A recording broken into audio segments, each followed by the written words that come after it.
Good evening, Internet. This is CFS Eurovision here, and welcome back to another close to weekly now roundup of Eurovision National Final Season.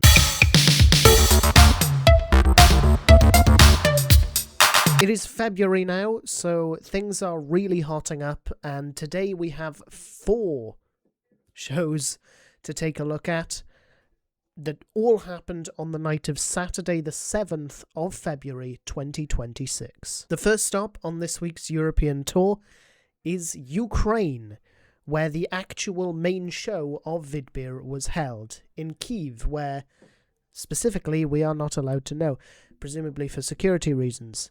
The show was hosted by the legendary former Eurovision host Timur Miroshnychenko, and Lesia Nikitiuk was also there. No disrespect, Lesia, but we all prefer him. Voting points are earned through a 50-50 jury televote system, with the jury's overall ranking of the 10 songs being given 1 to 10 points, and the same for the televote. In the event of a tie, the public vote is the deciding factor. All set? Let's go. From reverse position order, I think, this time. So we start with 10th place, 4 points total, 3 jury, 1 public. Shchuka Ryba with Moja Zemila. The song translates as My Land, which probably violates the no politics rule, but I'm sure the EBU won't mind. However, what this song definitely did violate was my eardrums.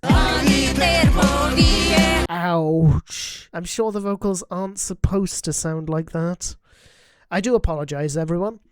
Look, I get what they were going for here, and without the vocal issues, it could have been a decent song, but this was never going to be a high placement in such a high-quality field as Ukraine continues to be. 7th, 8th and 9th was a 3-way tie, all on 6 points each, and finishing 3rd in that tie, with a split of 4 from juries and 2 from televote, was Valeria Force with Open Our Hearts. I can't help but feel this placement is a little bit harsh. There were better songs, as we'll get into in a moment, but it was a good song, very dramatic.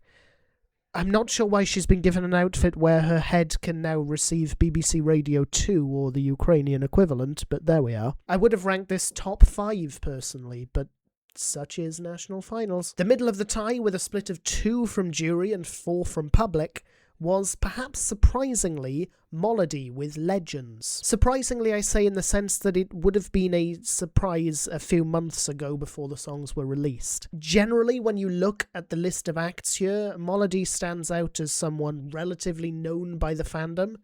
Admittedly, there are a lot of knowns in this final, but Melody is one of them. But clearly, when it comes to the strength of the song, there isn't much of a correlation. It's a bilingual song, so it gets points from me for that, but not for much else here. It's a bit safe. Even the big notes aren't that interesting. I'm sorry, Melody, but I'd even go as far as to say the jury was right on this one, and it's second from last. The top of that tiebreak for 7th, 8th and 9th, with a split of 1 from jury, 5 from public, slight gulf there, were the Aliens with Crawling Whispers. I mentioned in the last video about how I wanted to see more female rock in Eurovision National Finals, and so I'm glad we've got something that fits the bill in this show. However, this isn't a particularly inventive example. I like it, it's a good song, but just taking a look at the lyrics reveals a nonsensical picture. The chorus is the following: "You'll never know. Where did I go? I am alive. I am alive. You'll never know. Where did it go? I am alive. I am alive." Clear as mud. Overall deserved its position, I think. Next, in 6th place with 9 points, 6 from jury, 3 from public, is a familiar face in a different guise. Katarina Pavlenko is known to Eurofans as the lead singer of Go A, who represented Ukraine in the 2021 and cancelled 2020 Eurovision Song Contests. This time she's back, and this attempt is as part of her solo career under the stage name Monokate, or Monokate. This song is called Tut which means hear. Monokate is a seasoned professional in the use of the open-throated white voice technique, as exhibited in her previous entries, and this is no different. I do think in general that if you liked those, you will probably like this as well. At the very least, that was the case for me, and I think she's been slightly hard done by in my opinion. I think this song was good enough for top 3, but that's just me. If I had to explain that difference, it would probably be down to the fact that it has been 5 years now since Goe represented Ukraine at Eurovision, and the novelty has probably worn off a little bit, and as such, the music has to move along with the times. What I am recognising is the quality, but maybe I'm refusing to let go of what I saw in them in 2021. Into the top 5 now, and in 5th place with 12 points, 5 from jury, 7 from public, is Kayat. Kayat's attempt this time is titled Hertzi. Now, this is a weird one because it's a bit lost in translation. Hertzi literally translates to hertz, as in sound frequency or beats. In the song, though the phrasing doesn't quite make sense when translated, it is used to describe an intense, painful, and rhythmic pressure, like a stone hitting the heart, as he puts it. The song is about finding the inner strength to keep moving forward when it feels like there is no way out, relating to the current events in Ukraine. For me, unfortunately, on first listen, I didn't understand that. I didn't know the story behind the song. I do still like it without the story. It's dark, it's dramatic, it's another one that I really like, but there's a lot of imagery and storytelling that unfortunately does get lost in translation, and as a result, I put it where the jury put it, in 6th. 4th place with 13 points, 7 from jury, 6 from public, was Mr. Vel with Do or Done. Mr. Vel. You wouldn't know it was Mr. with some of those vocals. Anyway, I was really impressed with this song, actually, and I'm glad it received some recognition because it's an acquired taste, this one. A bit, unfortunately, like Red Sebastian's Strobe Lights, which weirdly I didn't like, but I like this.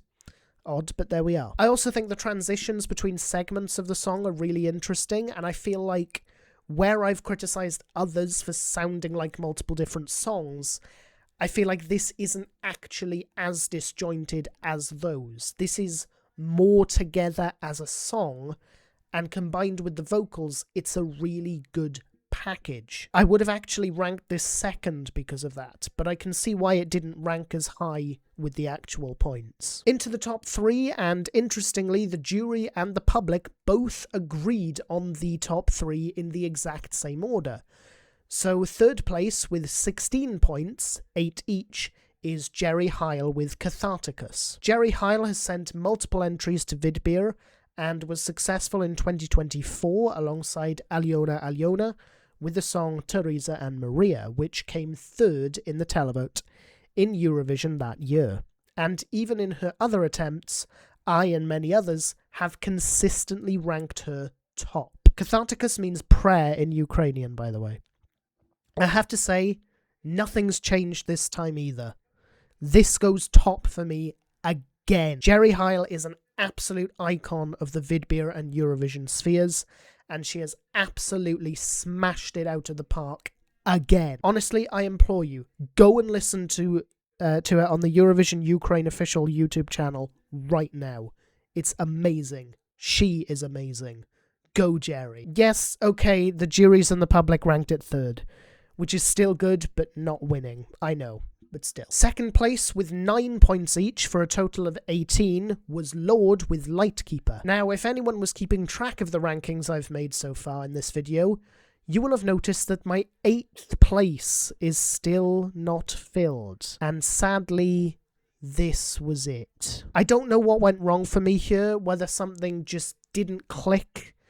I don't know, I'm not getting it, unfortunately. It feels very samey, very safe, not very interesting, even down to the aesthetic of generic Eastern European man wearing leather jacket. Sorry. So I'm slightly glad that this one instead. 20 points, 10 from both, the maximum anyone could have gotten, and it went to Leleka with Rydnim, which means two loved ones. Aw, how nice. Look, we need to address the elephant in the room here, which is the fact that I ranked it 4th. But as I said at the beginning, this is an almighty level of quality that Ukraine continues to have every single year. And so, naturally, there will be a really high number of songs that can challenge for that win. And with that, I can't really complain that my 4th place won, especially seeing as I really like this song. In fact, when I was ranking these, I hadn't found out who won yet. And in the moment, I did think it could be any of that top 4, possibly even 6. So I even sort of saw it coming. The vocals are ethereal, the staging is impressive, everything down to the outfit is genuinely superb, and I don't begrudge this winning at all. Well done, Leleka. Next, we're off to Sweden and Melodifestivalen, which hosted its second heat in the Scandinavium in Gothenburg. I explained the system in my last video, so no need to go into that. So without further ado, here are the 3 acts that were eliminated. Arvin with Glitter. This is a nice little bop, predominantly in the Swedish language, which is a rare thing for Sweden somehow. Slightly generic, but overall I think it's different enough, especially with the native language, that I actually put the song 2nd in my ranking for this heat. The vocals are impressive, staging is basic, but it doesn't really need much more than what it already has.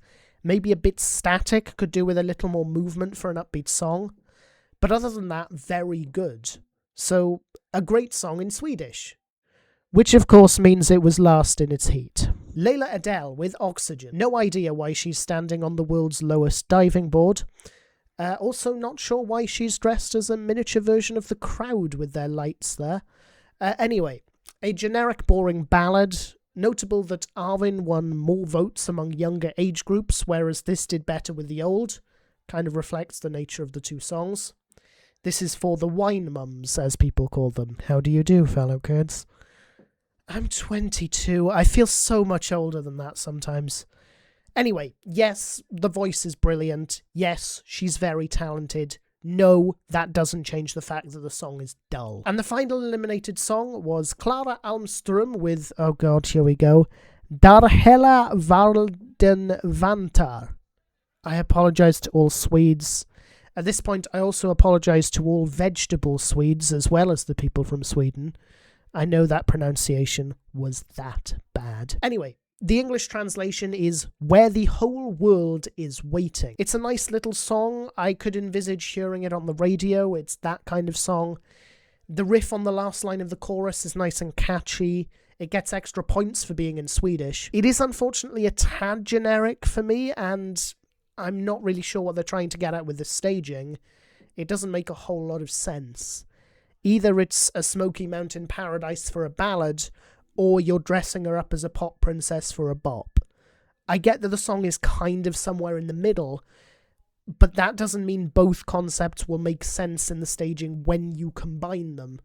And here, aesthetically, it doesn't. But which song made it into the final qualification round, I hear you ask? Well, those of you who know the system at least. Well, that song was a return for an artist that seems to just keep coming back to Melfest, regardless of how hard we try to stop him. Robin Bengtsson won Melfest in 2017 and represented Sweden with the eventual main contest in Kyiv, Ukraine, with the song I Can't Go On, which means now whenever I see his face, I want to punch it for unleashing that earworm on all of us. Since then, he's taken part in Melfest with, in 2020 with Take a Chance. No, not that one. I had to get an ABBA mention somewhere in the Sweden section. And 2022 with Innocent Love, which is so innocent he made a song about it. Look, I should probably be relieved that we had the 4 years without him this time, but here he is again. This time his attempt is called Honey Honey, which appears to be his take on a country song, given that it's continuing to be a trend of late. It's quite nice, quite catchy, but again unoriginal, which was my main criticism of his previous entries. So that's not great. But of course, a recognised name always stands more chance of making it through. And here we are. I should probably be glad it's not another repeat artist from the 2010s. The song that went straight through to the final via the points system with 94 out of a possible 96 points. Shout out to the 60 to 74 age group, which seemed to disagree with everyone else on that one. It's a group called Brandsta City Slakers, and their song Rakt in I Elden. It means right into the fire, which you can tell from the way it looks. I do love this aesthetic of group of old men have a go. And the song is similar in that regard. The staging is wacky. Everything about this song is really fun. It's unlike Melfest, a bit like Kai was last year, but leaning even more into the comedy side of things. I think this deserved to go through, and I want it to win. We need more fun in this show. The actual winner of the heat, though, was Felicia with My System. 4.8 stars on Eurovision World. No idea why. It's good, but it's not that good. She does need to be told that we no longer have to wear face masks. It's a decent techno anthem, upbeat, high energy, high quality as we expect from Sweden. This was overall a brilliant heat, and this song clearly did something to the public in order to win it. It does sound a bit like if Halo from Austria 2022, if that singer could sing live, which is a good sign as that one was popular until the live performance. Quick interlude to remind you to like and subscribe if you haven't already, and that if you are struggling with errands or require a listening voice, you can contact Helping Hands at the website URL that has appeared on the screen now. Unfortunately, I'm not a big enough YouTuber to be allowed to post links in my video descriptions, so you'll have to type it into your browser to visit the website. If you would like to help me reach the stage where I'm allowed to put links in my video descriptions, please like and subscribe and share this among your friends on social media. I'm just starting out, so any tips are appreciated, as are any video ideas with regards to topics outside of Eurovision that I should cover. I'm not covering the main contest, so from around mid-March I'll be looking for new ideas. Any contribution will help. Thank you for watching and listening to this interlude, and it's now time to get back to the video. So our third stop on our musical tour of Europe this week is Lithuania, where Eurovizja.LT reached its third heat.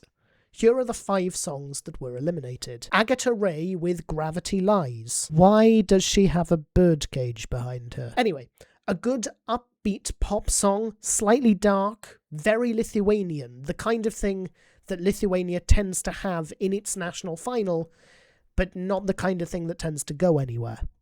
Bit generic. Can't really say too much more than that. It ranked 6th, which is a little harsh, as this was a much weaker heat than last week. It was maybe slightly stronger than the week before, but definitely weaker than last week. Rosas Martin with Armek Akis, which translates as Open Your Eyes. Unfortunately, it would appear that people didn't, because it received 2.2 stars on Eurovision World. Ouch. Yeah, I'll be honest, this is a weak heat, and this song is the weakest in it. It's bland, not helped by the brown-suited performers in front of a distinctly beige curtain. There's just not a lot going on here. I'm unfortunately more interested in what's behind the curtain than I am in the performance going on this side of it. Justa Osh with Geisras. Geisras translates to English as conflagration, which is an extensive fire which destroys a great deal of property. There's a lot more that doesn't make sense in this one. You're not alone in not understanding what I just said. For instance, why in this performance is she dressed in such a bright sweet shop / circus aesthetic if she's singing a serious song about house fires? A lot of the staging would make sense other than that. The incinerating barrel, the fire and ash LEDs. There's a lot of correct imaging here, but it's spoiled by the eye-catchingly eccentric outfit.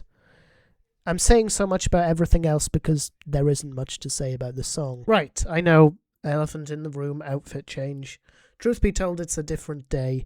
Things just happen like that sometimes. But moving on. Akire with Siluma. As you can tell, Lithuania has a lot more songs in their own language in their selection than Sweden has in Swedish. Siluma means warmth. Unfortunate to have put that song on after that Housefire song. I'm glad Bronster City Slackers have already been covered. That would have been in bad taste otherwise. Anyway, this was far from warmth as a package. It's very dramatic, but ultimately very cold. The makeup and facial expressions of the performers is done in a way that comes across as horror adjacent. The LED is thunderclouds. I don't really understand any of this for a song called Warmth. Surprisingly, none of the songs that I've talked about there came last. Instead, it was this one. Radijas with... Oh no, this'll be a nightmare to pronounce. I apologize in advance to all Lithuanians. Mes siekam zvaigždžių. It roughly means we reach for the stars. Welcome back, S Club 7. Interestingly, the song does sound like it could have been created by the Lithuanian equivalent of S Club 7, so that fits. It's a nice little pop number, inoffensive, very generic though, as S Club 7 were, so not surprised it came last. So we've slated Steps last week and S Club 7 this week.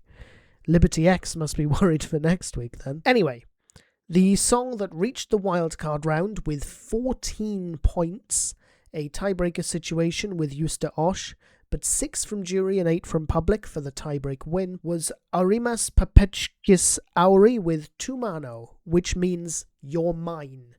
Bit possessive.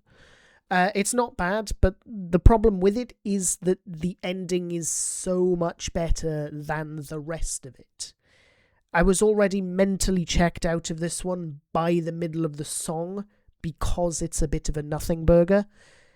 But at the end, it reaches a real crescendo where a woman appears on stage, everything gets more dramatic and intense. It suddenly grabs you in. But the rest of it needs to be better to avoid me clicking off in the middle. As a result, I'd probably have put this fourth in the heat. Agatha Ray would have gone through instead for me. In second, by virtue of tiebreak with 22 points, 12 from jury, 10 from public, Paula with Sarko. Sarko means say, and she did indeed say a lot in this song. There are a lot of words, and she says them very quickly. Her voice is nice. The song has a nice beat to it. It's another one that's decent, but unfortunately the sort of thing Lithuania restricts to its national final and not anywhere near the main show. I'd probably have put this in the wildcard round and put Agatha Ray straight through, but that's just me. Lastly, we have the return of the king. Black Biceps is back. Oh dear. Black Biceps last year entered Eurovizja.LT with Visep Man Rake, which means I Need It Anyway, which was a so-called joke entry, a very silly song, which caused controversy because it had to be given a wild card after being eliminated in a tiebreak situation where the jury took priority and so the public weren't happy. This time the song is called Let Me Cook. It's another so-called joke entry. It's fun, it's silly. I wish I didn't agree with the result it got, i.e. winning the heat.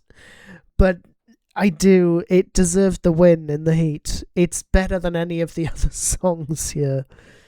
That countdown in the background, by the way, is to a microwave pinging.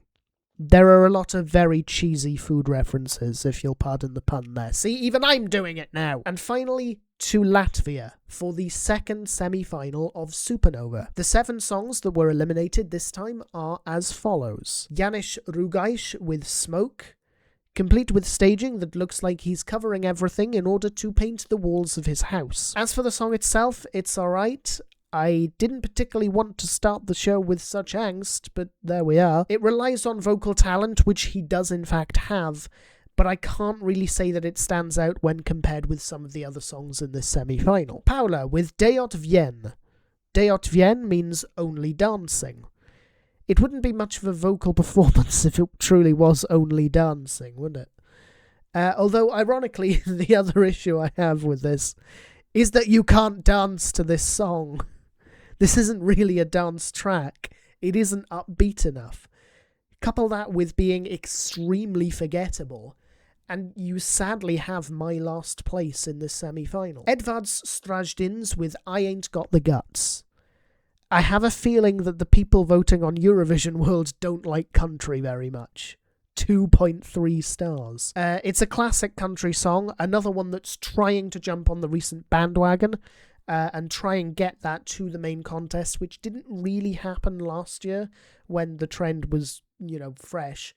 I do like it, though I am embracing my country era when it comes to music at the moment, so I may be slightly biased. It is good enough for me to say that I would have put it through, but clearly the 50-50 split of jury televote disagreed with me. I do have one criticism, which is that it's trying too hard to be American country. Edvards Strajdins is Latvian, but he's putting on a very thick southern US accent, and in some way it's too obvious that he's trying.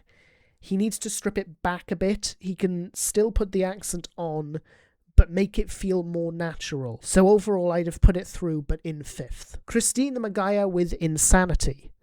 There's not really much to say about this one. It's low-key, it's decent for the type of song it is. I don't think it would work in the main contest, but it's okay. The other thing is her voice sounds like it's struggling throughout, but I can't really make out any notes that would be particularly difficult. This song was written by Daina Laima and not Christine herself. So maybe this combination is the problem and the song wasn't written to her vocal strengths. Which brings me to my most enthusiastic expression while doing a painful vocal performance of the week. Most enthusiastic expression while doing a painful vocal performance of the week. I'm in love in 1,000 cities. No Lark with Different Places. Now, I know the song is supposed to be performed like that, and he hit every note he was supposed to perfectly, in the way that he was supposed to do it. However, could you make it sound a bit more, appealing? Because my ears hurt after that. Papira Lidmasinas now with You're My Saviour.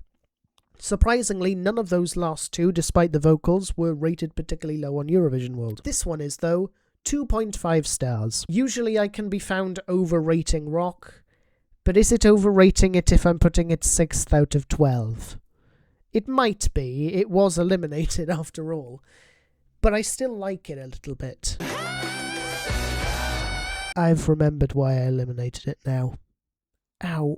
And finally, Vesnieks with Vaitas Irkads Brinums. Translates into English as, is it some kind of a miracle? A miracle that you didn't qualify? Probably not. It wasn't very good. Oh look, the Shadow People are back from last week. Welcome! Anyone watching this while doing something else in another tab will think I'm going completely mad now. Anyway, my criticisms.